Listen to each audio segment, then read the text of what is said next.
These journals contain stunning images of the construction of the Titanic and its near-identical twin, the Olympic. I found these journals at the University of Illinois Library. The journals, written between 1909 and 1911, take me back to a time before the Titanic sunk.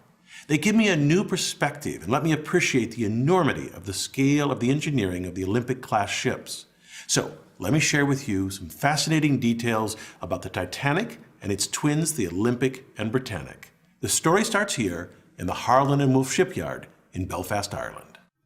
This large framework called a gantry surrounds the ships as they are built. It supports the overhead cranes and scaffolding used by workers as they construct the Olympic and the Titanic. Notice that just beyond the far end of the gantry lies the Belfast harbor. Workers will build the Olympic here on the right, and then 9 months later, before the Olympic is finished, they will start on the left the Titanic. When completed, the Olympic stern or rear end of the ship will point toward the harbor. The ship's construction starts with its keel, seen here as a long, dark shape. The keel is the backbone of the ship and gives the ship rigidity. If we look at the keel from the land side, we see the keel blocks that support it. These wooden blocks, typically pine, separate the ship from the slip, the concrete floor of the gantry. Each keel block stands about 5 feet high, so this creates a space under the ship for workers to construct the ship. Workers build the ship outward from the keel. Here they construct the Olympic's double bottom. In pink, we see the framework that separates and supports the two bottoms of the ship. The second bottom is shown in orange. It's made of steel plates and is sometimes called the tank top because the double bottom contains 44 watertight tanks. Most of the tanks carried seawater used as ballast to balance and add weight to the ship, but some carried fresh water. In total, the double bottom carried over 5,000 tons of water, or about 1.5 million gallons. Once they finish the double bottom, workers erect the framing for the hull. From this view, we see the framing for the stern of the ship. It's what a worker would see standing on the tank top from the fore and looking toward the aft of the ship. That's where the harbor is. Looking closer, we see the rib-like structure on the start of the transverse frame of the ship. Workers rivet to this frame the hull, which will form the skin. So far, we've watched the Olympic's construction. In the gantry, that ship sits here in the background. In the foreground lies the keel of its twin, the Titanic. Its construction began 9 months after the Olympic. We see here, attached to the keel, the framework of the Titanic's double bottom. Notice this large, claw-like mechanism lying on the ground, and these three hung from the cranes. These are hydraulic riveters, which workers used to install most of the 3 million rivets on the Titanic. Here we see the almost complete hulls of both the Olympic and Titanic. Work inside the Olympic progresses rapidly. The staterooms are being erected, and plumbing is being fitted throughout the ship.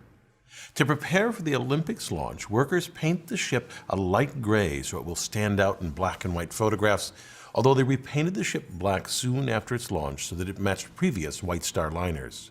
To ease the slide into the water, the slip was greased with 23 tons of tallow, oil, and soap. And then the order to release the ship was given, the hydraulic triggers were released, and the ship slid into the harbor, reaching a speed of 12.5 knots. Notice that the ship is launched backwards. There are many reasons for this, but among them is that the stern, the rear, is wider than the bow, so it is more buoyant. In a mere 62 seconds after launch, the Olympic was afloat. The moment the ship hit the water is its official launch date, although it was mostly empty. Here it weighs only about 27,000 tons and so rides high in the water. The draft, the vertical distance between the bottom of the ship and the surface of the water, is only 18 feet. After it is completely fitted, it will weigh nearly twice that, 52,000 tons. With that additional weight, the Olympic will drop until the water reaches the border painted on the hull, a draft of about 34 feet.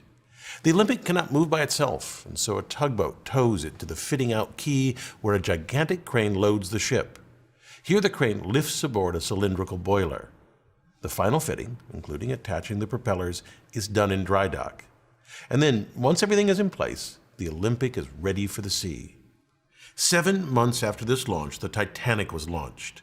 I have from this journal a few photos of that event, but keep in mind the Olympic got the big press because it was first. The Titanic only becomes of more interest in retrospect. This photograph shows the twins, the Olympic and Titanic. Although built side by side, this was the last time they were photographed together. Less than a year after the launch of these two giant ships, one suffered a collision that ripped a gaping hole in its side. That ship was, of course, the Olympic. In September of 1911, the Olympic departed the port of Southampton, England, sailing toward the Isle of Wight. The Olympic turned into the Solent Strait and passed a British warship, the HMS Hawke. The Hawke's commander was surprised by the Olympic's wide turn, but he managed to take a safe position behind and to the right of the Olympic. The Hawke then increased its speed to pass the Olympic, but the Olympic's wake sucked the Hawke inward rapidly. The Hawke tore a large hole in the Olympic, and below its waterline, the damage was even greater. The bow of the Hawke was completely smashed in. The Olympic limped back to Southampton, where the holes were temporarily patched with wood before returning to its home dock in Belfast for repairs. The Olympic's sibling also suffered a traumatic blow that caused it to tragically sink. I'm of course talking about the Britannic. The Britannic was the same size and very similar to the Olympic and Titanic. Although intended to be a passenger liner, the ship was drafted into military service in World War I as a hospital ship. While in the Mediterranean, it hit a mine or was struck by a torpedo and sank in less than an hour. Despite these accidents, the Olympic-class ships were great feats of design and workmanship. Just consider the propulsion system of the Titanic. The ship had two sets of reciprocating engines. These engines were fueled by coal, which was stored along the bottom of the ship. Exhaust gases from the boiler discharged through these smokestacks, which are frequently called funnels. Now, they don't look like funnels until you look at them the right way. They're upside-down funnels. This cross-section of the Olympic shows the boilers sitting atop the double bottom. Exhaust from the boilers is funneled up and out of the ship. It's well known that the aftmost funnel on these ships is a dummy. It was built primarily for aesthetic reasons. Although it did not service the boilers, it was used as a ventilation and extraction shaft for the engine and turbine rooms. The Titanic needed 4,000 tons of coal for a transatlantic trip, which took 24 hours to shovel into the bunkers. Here, in this photo of the SS Minnehaha, coal is being loaded into coal ports on the side of the hull. Loading coal into the Titanic worked much the same way. This loading left streaks of coal dust on the hull, and so nearly all ocean liners at the time were painted black to help hide these traces of coal. After the advent of oil-fueled ships, lighter colors became more popular. As the Titanic crossed the Atlantic, 650 tons of coal per day was shoveled into cylindrical boilers where it was burned to produce steam. These boilers were nearly 16 feet in diameter. This picture shows a single boiler. Notice the two workers beside it. The steam was piped to these reciprocating engines. The engines, when viewed from the front of the ship, look like this. The orange is the piston rod, and inside the cylindrical casing is the piston. This worker peering out of this casing gives a sense of the engine's size. Excess steam from these engines was used to drive a turbine engine. This shows the turbine under construction and without its outer casing. Note the workers at the top. This is huge. If you look closely, you can see that the turbine is made of hundreds of individual blades. A shaft transfers power from the engines to the propellers. The ones on the left and the right were powered by the reciprocating engines, and each propeller weighed 38 tons, while the central propeller was powered by the turbine engine.